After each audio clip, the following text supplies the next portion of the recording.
You're listening to NFT 365, the first daily podcast on NFTs with your host, Fanzo.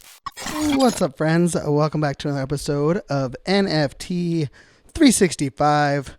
As you know, I'm your host, Brian Fanzo. I am a digital futurist, full-time keynote speaker. This is my 7th podcast that I've had the luxury of hosting over many, many years, and I am a proud girl dad of 3 amazing little girls living here in Northern Virginia, born and raised in Pittsburgh, Pennsylvania. Had the luxury of playing college hockey, worked in cybersecurity for about a decade, and then went on to work what I would consider my dream job at a startup, which was a technology evangelist. And well, for the last 7+ years, I've been talking for a living. That's right. You know, my mom likes to say I came out of the womb talking, and really now I get paid to talk, right? I get paid to speak on stages. I get paid to talk here on the podcast. Well, I'm not really getting paid for this, but hey, I digress. And I wanted to kind of share that intro because it kind of sets the stage for this episode as well. For me, I was diagnosed ADHD wild enough to believe it's almost 10 years ago. And, for me, that day changed my life. It changed my approach to life. And not because I wasn't successful leading up to that. Actually, quite the opposite. I was extremely successful, yet still struggled and still struggle to this day with doing a lot of the tasks that others kind of seem look at as kind of normal or just part of their day-to-day lives. And so for me, the day I was diagnosed was really a day that I went from feeling broken to just recognizing that I was different and my brain worked differently. And for me, like, that feeling was like, oh, wait a second, like, I just walked to my own beat. I approach things differently, right? The reason I'm emotional or hyper emotional is because my brain processes things differently than those that are neurotypical. And the reason that, like, people assume that I'm a massive extrovert and everything for me in the public light is part of my DNA, when they don't realize that, like, forced conversation overwhelms me. I don't like picking up the phone to call people out of the blue because that idea of, like, disrupting someone's day-to-day life has always overwhelmed me. I often struggle with some of the things around what most would believe are part of the of even the success that I've had, right? From everything from process and planning to being able to be consistent, and that consistency element is something it's funny. Even I was on stage last week, and someone asked a question about consistency. And I said, well, it's something I've always struggled with my entire life. And as that came out of my mouth, I was like, man, is that something I can no longer say? Because, I mean, we're doing a podcast now, 180 plus episodes in a row. We're on our way to 365 episodes. But here's the truth that I wanted to kind of put out there is just because I'm executing on this doesn't mean it's not still a struggle.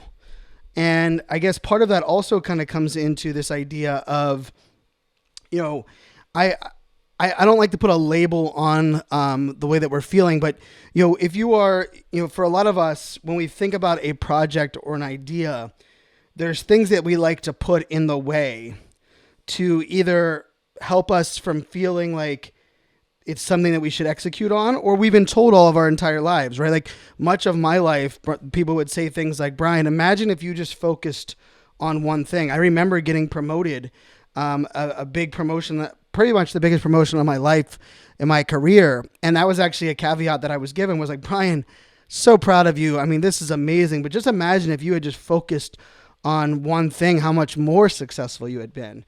And for me, that was always interesting, because I was like, wait a second, because I believe my ability to get promoted in this arena, this opportunity, was actually because of the fact I wasn't just focused on one thing, and I was able to bring a different viewpoint, a different perspective to what was going on. And I will say, like, for those that watch on the YouTube video, I'm wearing a shirt. The shirt just simply says "Be Heard" across the front of the shirt. It's actually a swag shirt that I got from a past client that I worked with called Quick. But it's funny because I didn't wear this shirt thinking that I was going to talk about this on this episode. But I think kind of the world kind of aligns perfectly on that.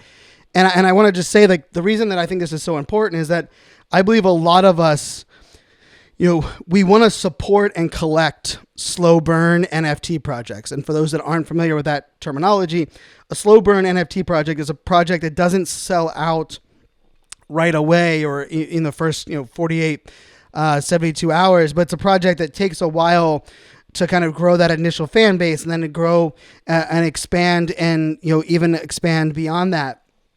And I will say, like, we love supporting those slow burns. We love the concept of slow burns. But the truth is, if you're thinking about launching your own project, nobody really sets out and says, I hope my project is a slow burn project. And if you do, you're lying to yourself, because you wouldn't put out a certain amount of supply and a certain amount of effort if you weren't hoping that all of the right people were there to buy that NFT or buy that collection. And the truth about that is I'm no different, right? And even when we launched our original Founders NFTs and our Mint 365 NFTs, people would say, well, Brian, with that podcast and your audience, like, it should sell out right away. And I would say things like, I don't really care about it selling out right away, because for me, this is a long-term play, which was not a lie. But the element of that, the truth that is kind of missing from that, is that I would have loved for it to sell out overnight. I would love for it to be massively traded on a secondary market right now. I would love for it to be something that was not a slow burn, that was not something that needed to take more time on educating people on their role and how it fits into their day-to-day lives.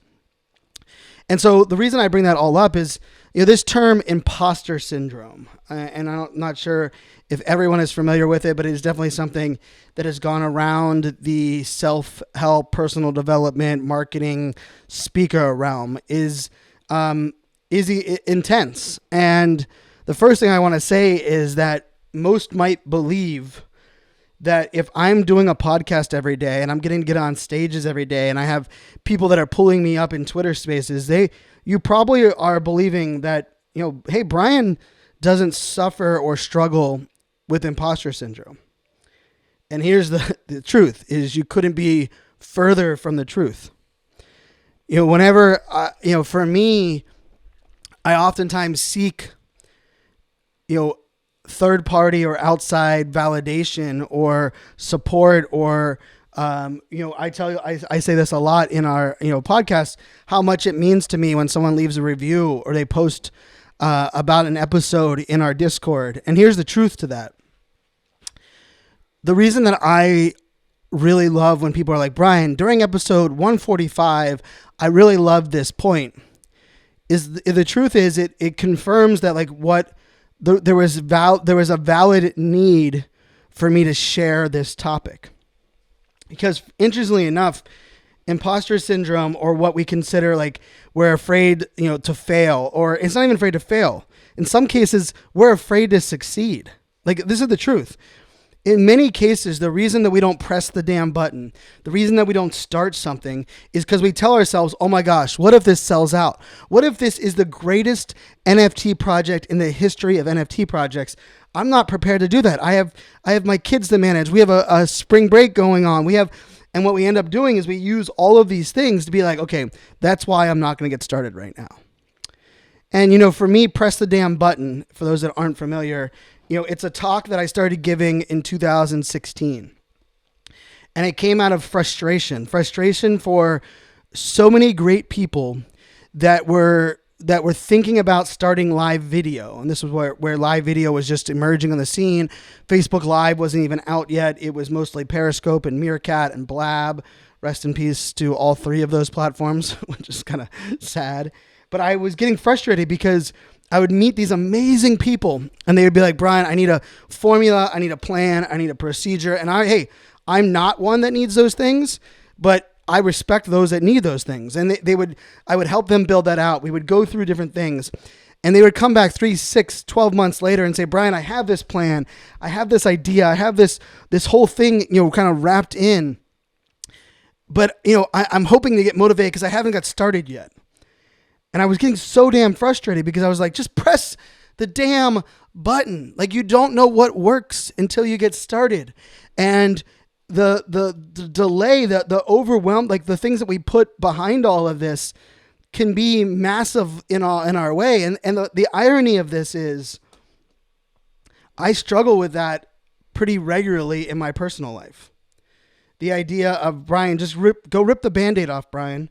Brian, go make that phone call. Brian, I am one, and I'm being fairly vulnerable here in just the sense that, like, if there's a high likelihood of something being good news, but still a probability of it being bad news, I would prefer to push it off for as long as humanly possible.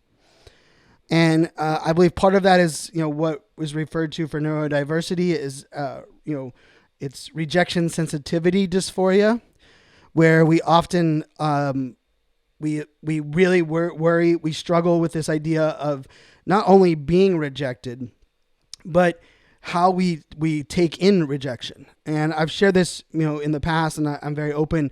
For me, being yelled at as an athlete was something that I didn't know how to control my emotions since I was, as long as I could ever remember. I think 12 years old, I remember getting, it's kind of wild to think about now, right? I remember not being able to play in a doubleheader baseball game because I cried when I struck out. And the crazy thing about this, like thinking back, is that people assumed like I cry, like I was that, like, they were that kid, like, grow a set of balls or pick yourself up, or nobody cries in baseball. But they didn't understand that, like, that emotion to me was because I wanted it so damn bad that I worked really hard. It wasn't crying. It was, and in some cases, crying for me in sports. I remember, that was when I was young, 12 years old. I remember being 20 years old and being a junior on our hockey team in college. And the coach, we had a really bad shift. And I remember the coach gave us some advice and things to try when we get out on the ice. And I went hardcore at making that happen, like just kind of doing exactly what the coach had told us. And I remember coming to the bench and just getting ripped a new one. I remember him grabbing my mask and just yelling, and rightfully so, because I hadn't done exactly what he had said. And ultimately, I kind of like leaned into doing it my own way. And I remember I just started crying there on the bench. And I remember just letting out that emotion. And I remember looking at him being like, I know that he looks at this as a sign of weakness, but like for me, it's just a sign of how much I care, how much I want to be successful, how much I believe, and I want to be better. I got on the ice and I got to a spot where I decided to think like myself and not do what the coach said, but not because I was trying to defy the coach, right? It was more of just how I reacted in those moments. And I say all of that because, I've always preached kind of the idea that, like, the reason that I feel like I can press the damn button is because failure, like failure for so many of us can be about, like, we don't want to fail, but yet we hear things like failure is a necessary step on the part of success. Or we talk about, and I've always said that, like, I just don't think we explain how hard failure can be and how tough failure can be on us, right? Like, failure sucks. Like, no one really says that, right? They feel like, oh, if you failed, don't worry, you're going to learn from it and be better next time. Like, we should start off by saying that sucks and I'm sorry. And what can we do in those moments? Because failure can be brutal and it can be longer than we ever thought. It can be harder than we've ever thought. It can be a mental wear that we weren't ever prepared for or hadn't ever dealt with in our lives before. But I've always looked at it and said, like, the reason that I've been okay with failure throughout my life is that my dad has instilled in me since I was very young that, like, failure is going to happen, but it cannot, you must believe that it is not an end state. It is not something that will be there for forever, and that you're going to eventually come out and you will never settle for failure. But at the same time, in this NFT space, this can be pretty brutal. And I want to tie this all back around. For those that aren't aware, like the Azukis, which is what most considered a blue chip or on its way to blue chip NFT project that launched a couple months back. The founders yesterday, the day before we are recording this episode, so on May 9th, put out a blog post, and the blog post pretty much just openly admitted that a lot of the success that he believed Azukis was capable of finding was because he was actually a part of two rug pulls, the Funks being one of them, which was a very popular, very mainstream project that many people were a part of in the summer of last year. And the Azukis, I mean, the floor price dropped massively. The community went crazy, and they were like, "You're telling me that this person who has not been doxxed, right? They're using an alias, is now openly admitting that a couple of the rug pulls that hurt a lot of people in this NFT space, right? That really were, things that, a lot of people looked at as a black eye on the space. That this person that was, getting rewarded with this, a massively successful blue chip project, had been a part of or even ran a couple of these rug pulls. And for me, I had to sit with this a little bit because you've heard me say on past episodes, there is risk versus reward on people doxing themselves, right? Because I believe we are all human. We all have made mistakes in our lives. We all have some version of skeletons in our closet or things that people, we as a society are very quick to cancel people or to judge people. And then you put someone's alias or being anonymous behind it. Well, now we even are a little bit even more jaded, right? And I support people that are, that have decided to, be behind a pseudonym or not expose their full first name, last name. For whatever reasons. Maybe it's to protect their family. Maybe it's because their full-time job would be in jeopardy. Maybe it's because there's other things in play that that they know would be drastically impacted if this was exposed. But with that comes additional risk. And part of that risk, in my personal opinion, this is just my opinion, not financial advice, not personal advice, but like when you screw up or something is exposed about who you are or failures you've had, it's actually heightened because we've been worried the whole time of like, who is this person? Why aren't they giving us their first name and last name?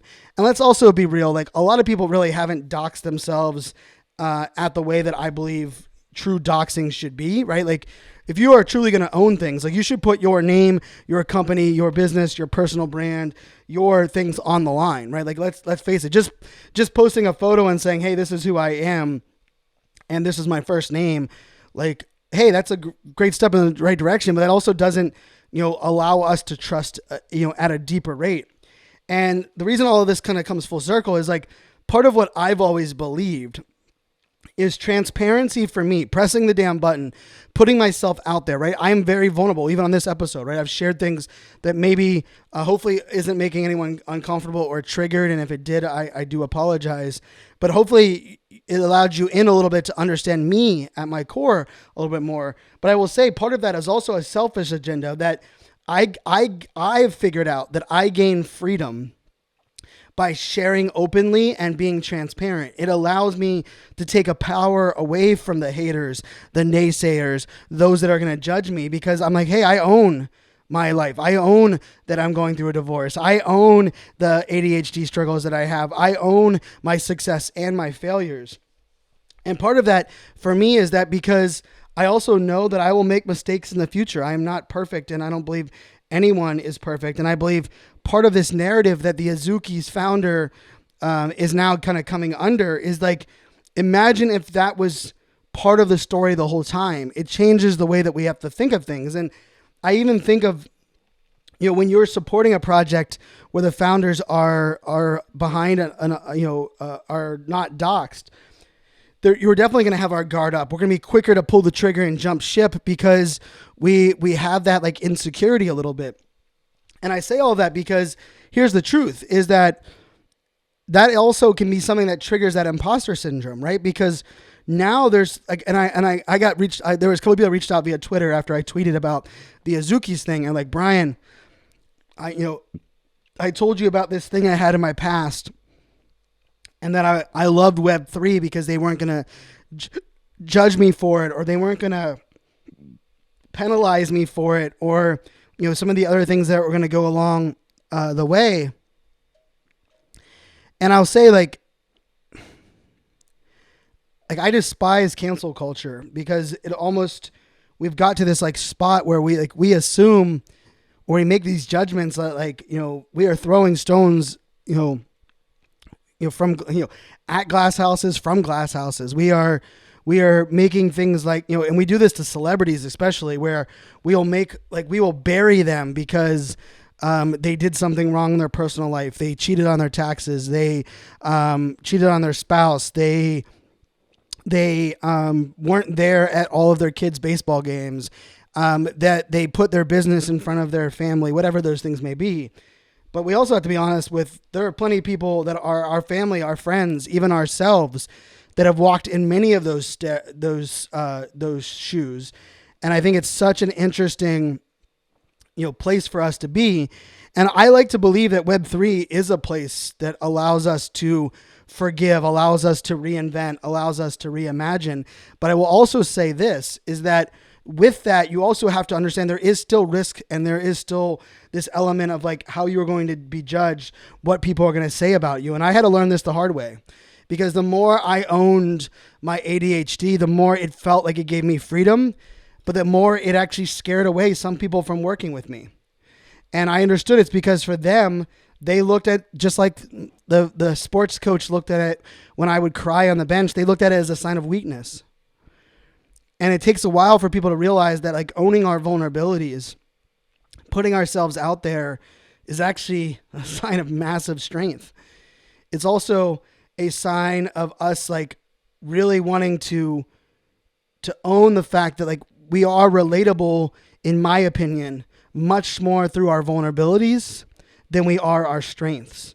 I believe we connect deeper with people that we have on our chosen family, right? And I'm a big fan of, I'm very blessed. I have an amazing family that I was born into, but I also have an amazing chosen family that I surround myself with that are my people. And I know that we are bonded not because of the successes I've had in my life, but in many cases because of the things I've gone through, the things that I've been able to accomplish, the things that I've been able to help them go through.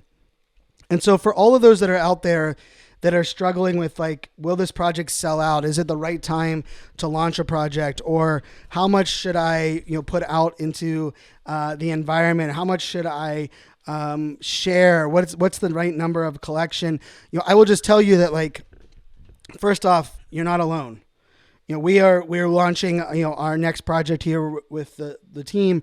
And it's something I think about every single day. Like, should we launch? How many should we launch? When should we launch? What is the marketing plan? And this is coming from someone that is press the damn button. And I've also launched 2 other, NFT projects. And I will say part of the magic, I believe, of this space is that like, you definitely don't know how things are going to often react or be kind of taken in. But I do know that if you are committed to the roadmap and the utility, you are committed to the value that you are providing someone, and you have no plans on running away. You have no plans of faking it till you make it. You have no plans of even of giving up because the times early are tough. And that's probably the hardest part, right? Like we have to put this out there, right? Like we can be overwhelmed by like, what if this collection sells out and we sell 10,000 of them? It's going to disrupt my whole life. But we also have to have the flip of it, right? What if we sell 5 and we know those 5 people have the same last name as us? What if I only sell 5 of these NFTs? What is my plan? And your plan might be, hey, if it doesn't sell a certain amount, I'm not going to be able to commit what I wanted to. And maybe that's that's when I refund people that were early in, right? I think that's a reasonable, part of this whole journey. The other thing is that I think we have to just kind of own is like, we have to be willing to adapt and adjust and being willing to own that. Right. And so like, if your project doesn't sell out and your roadmap had certain things on it based on certain dates, like maybe you're going to have to just own the fact like, hey, community, this was based on us selling 500 of these NFTs. We only have sold 200 now. So we're going to adjust the dates a little bit to give us a little bit more breathing room. Also allow us to try to, figure out our budget side. And I know like the advisors are going to say, well, you have to have all of that planned early on. And I'm here to tell you one thing truthfully, that I believe success in Web3 is not about having a perfect plan ahead of time. It's about leaning in to market trends. It's about leaning in to the way that your audience and the customer base and the way that this market is kind of going, leaning into that and adjusting your utility, adjusting your roadmap, embracing new opportunities. But it's not about just jumping on the next shiny object. It's about embracing it and understanding it so that it's the best for your project. I believe the key is if you have success defined and you know what your goals are to achieve that success, it's okay to pivot, adapt, and change everything else around that so that it still gets you to that goal so you still are achieving that long-term success. So for all those that are struggling to put themselves out there, maybe you're struggling to dox yourself. Maybe you're struggling to like, hey, why should I launch my own project, or why would anyone buy my NFT? Here's the truth is like, what is the world missing if you don't do it, right? Let's take that ownership away from you. And because I will tell you, that's what happens here on the podcast. There are plenty of days where I'm like, man, I'm not sure today is the day I feel like being a thought leader, or I feel like interviewing someone, or I feel like putting things out there, or being inspirational, or being motivational. But then I recognize it's like, what does that tell my audience, my community that trusts me to be here every day, that trusts me to show up? Like showing up is really all I have to do, right? And I'm very blessed that so many of you listen, so many of you, embrace and are open and are willing to connect with me and come along with me on this journey. But for those that are struggling, you aren't alone. For those that are looking at others and wondering like, why do they successful, or why it must be nice to be them. Let's also just remember, like, there's lots of decisions that we make that we don't understand that what people make that affords a lot of people, the opportunities to where they're at, right? Like we can say like, man, it must be nice to have been in this, to drop an NFT project last year and sell out. But they were probably also making decisions that we probably wouldn't have made ourselves. They were making sacrifices that we weren't willing to make. And this is something that I often tell myself is like, how do I know that I want what that success is that someone else has? Because I don't know what they've sacrificed to get there. And I think that's kind of like a very interesting place that we are in. And then lastly, your voice, your message needs to be heard. I believe everyone that's listening to this podcast right now, you have a story to tell. I believe you have an impact to make on this world. It doesn't have to be your own NFT collection. I actually believe we should have more, people and more projects and more communities coming together to be able to rally together. Like, I don't believe we have to do all of this by ourselves. We should be able to grow a lot of these teams. And even if your team, like I mean, this is how I look at it, right? If our team is a team of 10 and we're helping launch one project, ultimately we should be able to together launch 10 projects, one that each one of the people on that team, if they wanted to, are a part of. And then lastly, the other part of this I just wanted to also caveat is like, let's be very careful on like who we're judging people and how and why, because we don't often know a lot of the decisions that are going into this. And I will also say, like, it's partially why for me, I struggle to support projects that have non-doxed founders. But if I don't know the person's name or their background that is a founder of an NFT project, I will tell you, like, I have my guard up a little bit more with them than I do other projects. They're not going to get as much leadway from me as they would have if I knew that their name and their brand and their business was on the line. They're not going to get as much forgiveness as those that I can look in their digital eyeballs that aren't afraid to get on video. But that's a risk that comes with the fact that they're not willing to do that. And I think we can each make that decision for ourselves. And I just think for me, it's less about like judging others and more about understanding, hey, these are the decisions others that have made. And I just have to figure out that's best for me. And I really hope, that you will be heard. I will hope that you will press the damn button. And there is no perfect time to drop an NFT project. There is no perfect way. There's no exact marketing plan. There's not a best time in the market, right? Is the market down? Is it at the best time to drop a project? Or if the market's rising up and everyone's jumping into all of these other projects, they might not even want to jump into a new project, right? Like there is no perfect time, perfect solution, perfect any of these things. What we have to start learning on is like, how can I lean in? How can I adapt? How can I understand what's best for me and my audience? And then when I do launch, what are the plans that I have in place that maybe if we don't sell out, we will do this, or we will burn this many, or we will cap the collection at this many total on our first version. All of these are things that I think we can factor in to our plans and to our success. But I think the biggest disservice that we can make is to continue to put roadblocks and excuses in our way from getting started. There is really two things that I believe that you need to get over for you to get started. The first one is you have to believe and own that perfection is a fairy tale and that your goal is not to be perfect. Your goal is to do the best that you can in those moments at that time. And then the second rule is pretty simple. Control is an illusion. You cannot control anything but yourself. You cannot control the market. You cannot control how people see you. You cannot control if something goes viral. You cannot control if all of a sudden all of the whales jump into your project. You can only control yourself. And if you can remember those two things, I believe getting started, pressing the damn button, or as Nike likes to say, just do it, is the next best action.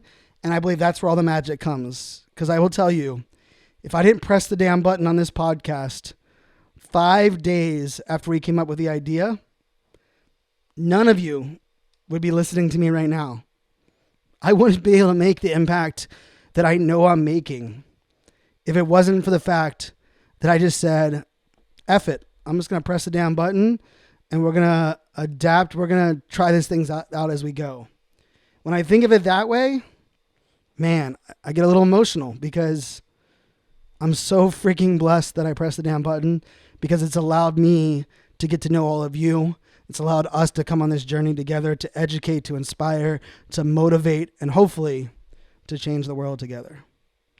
My name is Brian Fanzo, digital futurist, keynote speaker, far from perfect.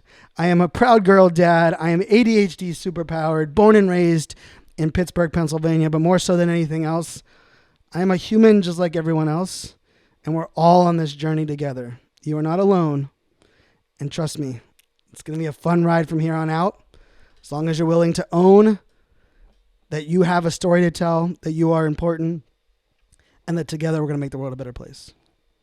Until tomorrow, my friends, cheers.